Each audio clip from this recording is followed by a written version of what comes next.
Listen, these players need no introduction, but I'm going to introduce them anyway. Of course, we have forward Megan Rapinoe, forward Alex Morgan, midfielder Lindsey Horan. Congrats on your new contract with Lyon, just signed. All right, so let's get to questions for the players. Once again, we have one mic, so we'll move it as quickly as we can. We'll go with Kevin up front here real quick. Yeah. Kevin Baxter, LA Times. Thanks for your time, guys. Megan, the hair is spectacular. And this question is for you, although anybody wants to jump in, this is great. With the new funding setup that FIFA has, where more money for players, I know it's not where you want to go, but you guys have been pushing toward this spot for a long time. Players from other teams tell me what they like is the housing and the transportation. You know, they all get their own rooms. They travel on charter flights now.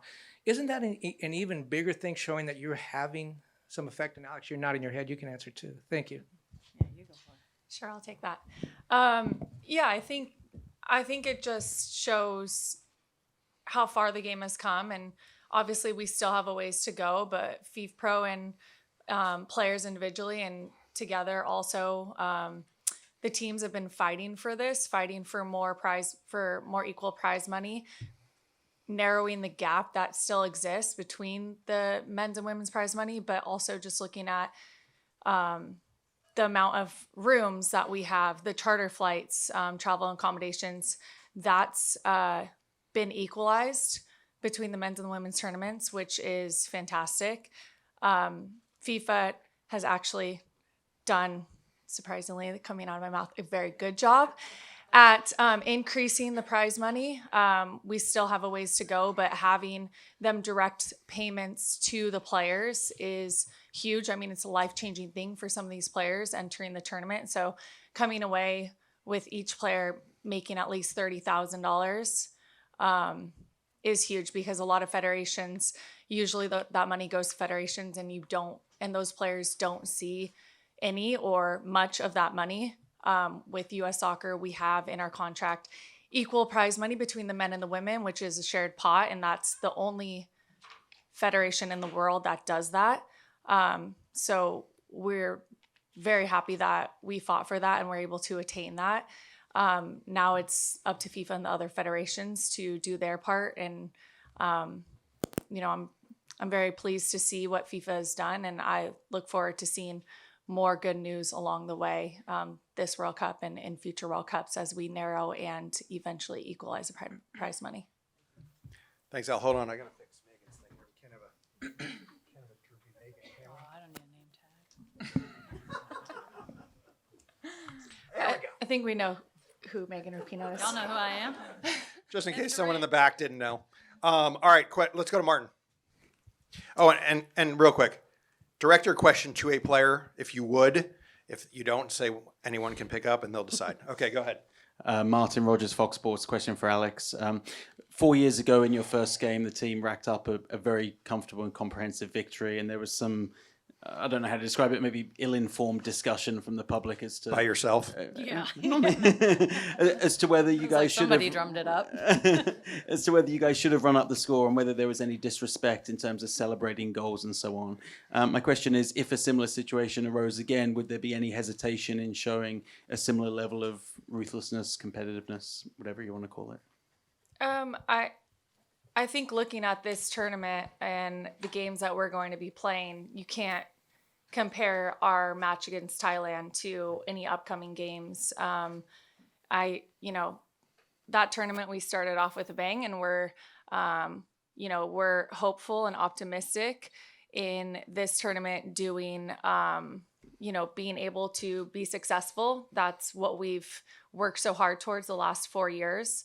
And we have incredible respect for Vietnam. A lot of us tuned into their game against Germany. They have an upcoming game against New Zealand, again, coming up. So they're an incredibly organized team, and we can't overlook our first match of the tournament. Let's go to Nancy. Did you have one? Or go to Ann? Just go down that row.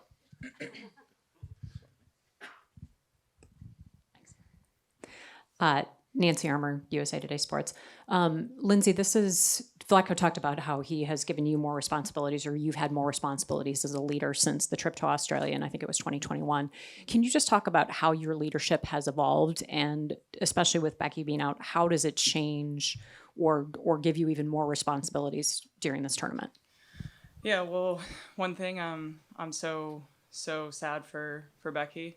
She was a huge role model for me and someone that took me under her wing and helped me in this leadership role. But I also have these two next to me that have really helped me come into my own. I think my leadership role has changed a huge amount on the field, and I've worked on more and more off the field. And again, like I said, I get to learn from these two.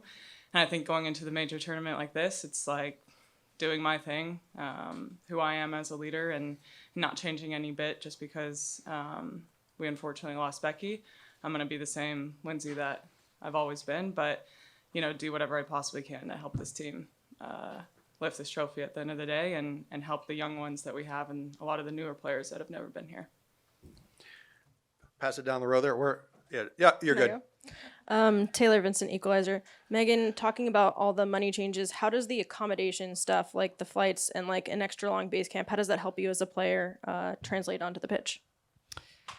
I mean, I think it's huge for players. I think even just like, zooming way out and looking at the landscape right now around women's football, I kind of think that a lot of the injuries that we're seeing is due to the increase in schedule. And obviously we're playing a lot more games, we're traveling a lot more with like a fraction of the resources that we really need to have to perform at the highest level. Being an elite athlete, you're kind of always on the razor's edge. That's just sort of the name of the game. But, having charter flights, having the best hotels, having all the recovery resources, having the money to provide that for players, obviously all the medical teams and everything gives us the best opportunity to not only like perform at our best, but like keep up with the level on the field, which just seems to be increasing, year over year. So I think, we're obviously fortunate to have that, and we've fought a lot for that over the years. And to have that for, every team in the tournament, and to be able to provide an environment that allows for teams to reach their full potential. Like that's what it's all about. That gives you the best performance, that gives you the best tournament, the best moments, players being able to really go out there and shine and do what everybody wants them to do, which is put on the best show possible. So I think all those things are incredibly important, just as important as many of the other things that we fight for. So to see a lot of that equalized and a lot of the, just the general conditions around teams increased and being resourced in a way that is, on par and level with their talent level on the field is amazing to see. Obviously, there's a long way to go in a lot of different areas. But like Alex was saying, we've made, tremendous strides in our game, and, we'll continue to do that. But for that reason, I think this is going to be, just as every World Cup is, the best World Cup by far. You're going to see the best product on the field, and that's because players are going to be able to be put in a position to actually do that and just focus on the game and go out there and provide the entertainment everybody wants. We're going to go to Ann, then Henry. Go ahead, Ann. This is for Megan. Ann Killian with the San Francisco Chronicle. Hi, Megan. 4 years ago, you talked about being on a razor's edge. The team was kind of on a razor's edge. You guys were in a fight with the Federation. You ended up in a fight with one of the most powerful humans on Earth. Just what is the ostensibly what's the difference? What's the difference in feel? And is there a difference in the feel of being on a razor's edge or being really with a target on your backs this time? Oh, still, you didn't see it when we walked in? Still there. Always there. Yeah, it's obviously a little bit different, but the vibe is still the same. The vibe's been the same since, 100 years ago. Obviously, just wanting to constantly strive for whatever the next thing is. This is not a team that does any sort of resting on its laurels. It's always about, the next game, the next part of, progress we can make, the next thing that we can fight for, where we can use our platform, and how we continue on the field to be the absolute best team that we possibly can. I think being, one of the best teams in the world, obviously we have number one rankings, so you can say we're the best, but I'll just say one of the best because there's amazing teams out there. you're always on that razor's edge. And certainly around a World Cup, there's so much to fight for. I mean, I think sometimes what not gets lost about this team, but because we do so much off the field, the on field is like, that's the most important thing. And that's what has been the fuel to this team always, is to strive to be the very best, to try to win every single game, whether it's in, practice or actually on the field. So for us, I think it's just about continuing to put our best foot forward and continuing to try to be dominant and be the best team in the world. And it's like the World Cup. I mean, I can't believe we're back at the World Cup again. It's kind of crazy. This is the best moment like of all of our career. Alex said it's like it never gets old. There's always something incredibly special about being able to compete at the very highest level against the very highest level and try to go out there and do your thing. So we're constantly standing on razor's edge in, women's sports just in general. And this year's no different. I think everybody's looking forward to once again, putting on the best show that we possibly can.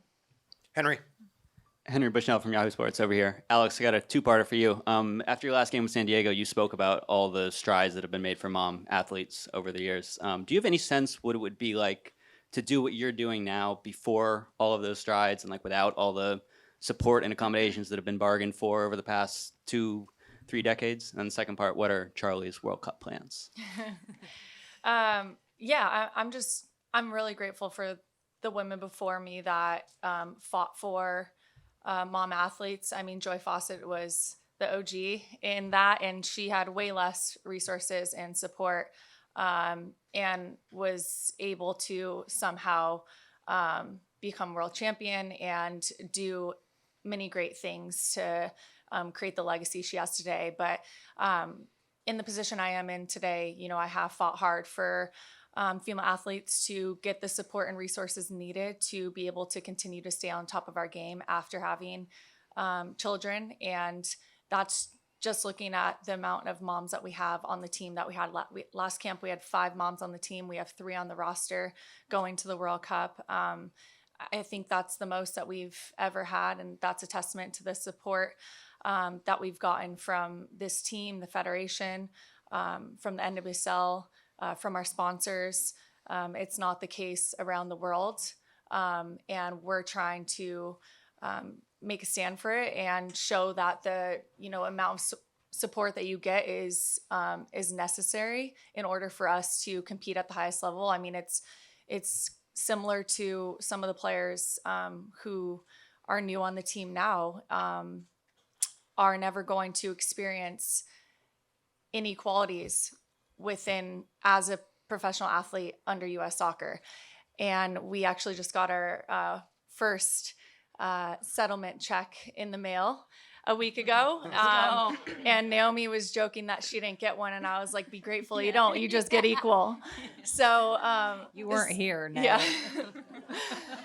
So, just going back to the mom athletes, it's incredible the kind of the journey we've got, I've been through and where we've gotten to today, but there is still a long way to go. And you ask about what Charlie's plans are for the World Cup. We're still actually figuring out what hotel she's staying at. What does she go on the bus with the team or with the friends and family? What flights can she go on? It's still kind of uncharted territory. So we're still trying to break down some barriers that currently exist, but she'll be going for most of the tournament.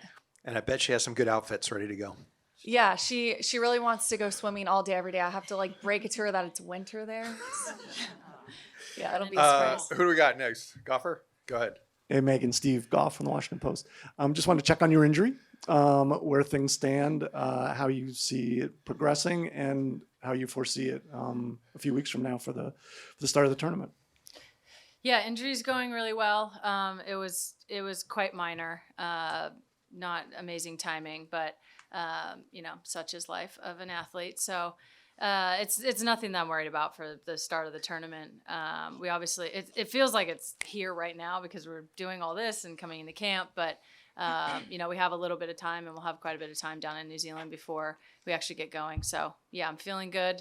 Training's going well, and yeah, looking forward to getting back out there. Go ahead. Hi, Megan. Amna Nawaz from the PBS NewsHour. Can I ask more broadly, just in terms of interest in the women's game here in the U.S.? As you know, it's grown exponentially over the course of your career, and that's been hard fought, hard earned on the back of a lot of incredible success.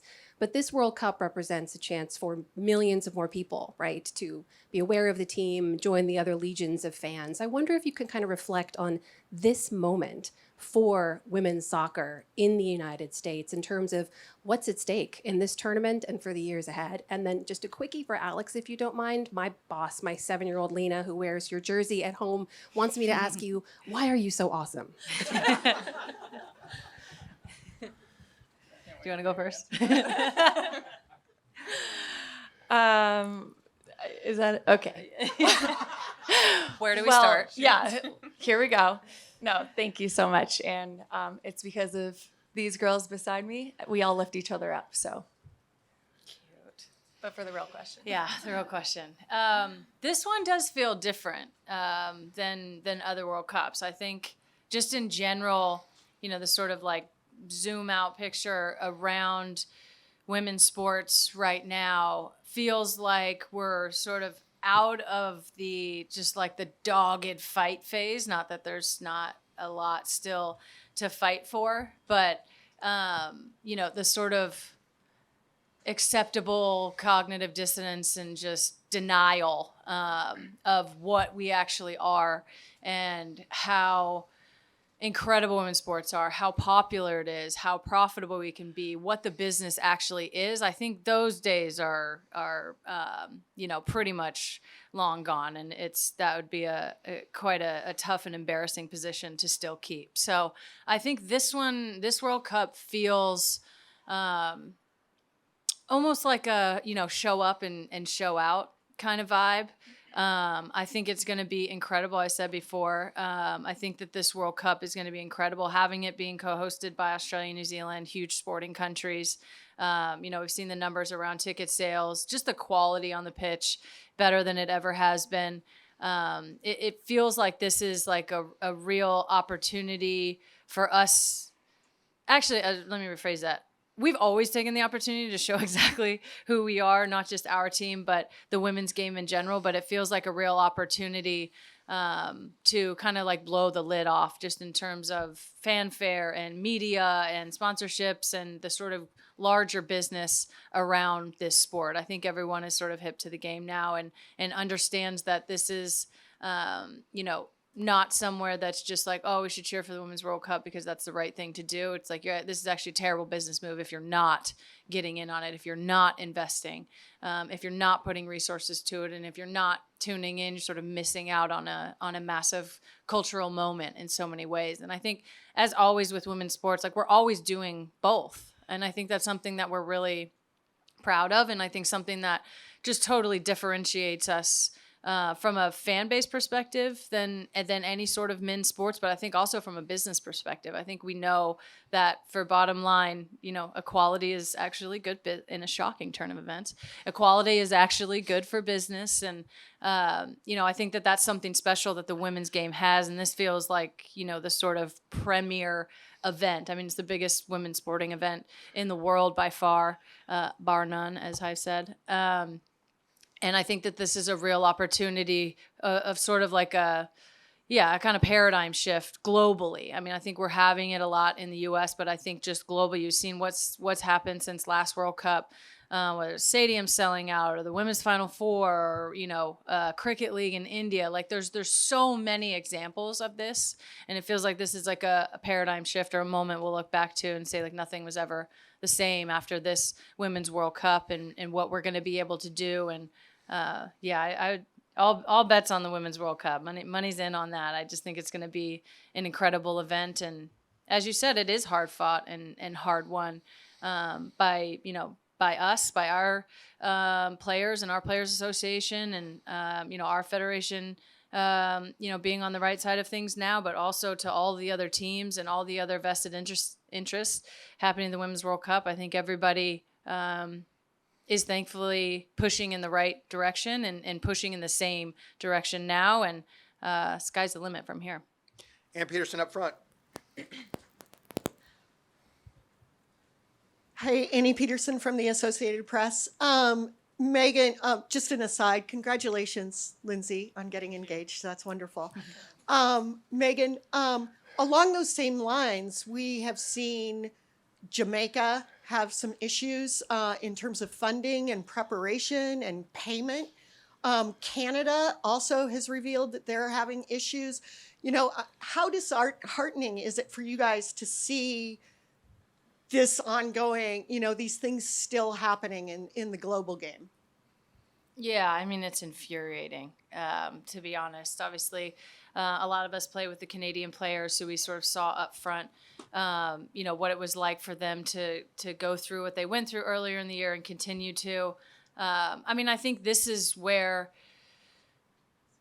FIFA needs to do more. And I think, you know, it's right for Alex to congratulate them and to, you know, work with them and to say, yeah, you've done a lot, but your power goes beyond that. To mandate that these federations support their teams the way that they would, you know, support everybody for the men's World Cup or any of their other teams. So I think that's where we still have a long ways to go. You know, some countries are not as far progressed as we are, you know, even just in attitudes and socially and, you know, what's acceptable and what the standards and sort of the norms are in those countries. So we have to understand that as well. I mean, of course, you guys know I'd want progress like that, but it doesn't work like that. So I think, you know, FIFPro's doing an amazing job of being that voice and being that advocate for players. I think obviously all of the teams are using their voices a lot more. It's like we know about these things because players are talking about it. And, you know, even when they're, you know, subjected to the kind of discrimination and unequal treatment, they're still speaking out. They're still using their voice. That's really important. I think other federations are continuing to do that, whether for themselves or advocating for other teams. But yeah, it's so infuriating. It just like doesn't have to be like this. These are just choices that people are making. So that's frustrating. But I do think it's getting better. I do think that, you know, conditions are improving. I think that there's a lot more resources that these teams can tap into. Like I said, whether there's FIFPro or just like support from other teams to continue to push forward and try to make things as good as possible at all times. Juliet, go ahead. Hi, Juliet McCurr with the New York Times. So Vlatko talked a lot about how he will rely on you three for your leadership at the World Cup, having been there before and just your experience. I was wondering if we could just take a step back and kind of define what that means. What does it mean to be a leader? Maybe, Lindsey, you can address this. What did Becky tell you when you were just a kid? You know, specifically, what did she tell you to help you transition? And what do you tell players now? Like, what does it mean to be a leader in terms of description of what does a leader do?